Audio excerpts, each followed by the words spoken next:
Tim tangkap buron Kejaksaan Negeri Nagan Raya dan Aceh Singkil menangkap Zulkifli Joni yang diduga terlibat dalam dugaan korupsi dana desa. Zulkifli merupakan bekas sekretaris desa Gampong Kuala Semayam, Kecamatan Darul Makmur, Nagan Raya.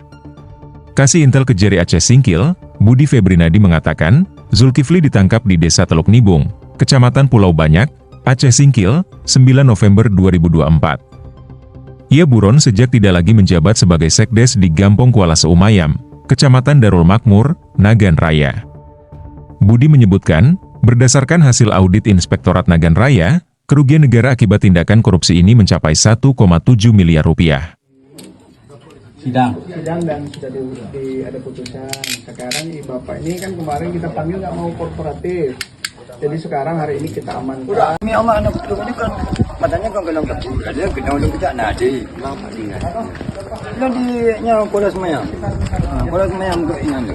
Punya betul kan mungkin banyak ini daerah jauh ini kan betul ini. Ini cuma puja kerja yang jauh lah orang kecil ini. Mana betul berenang? Betul lah.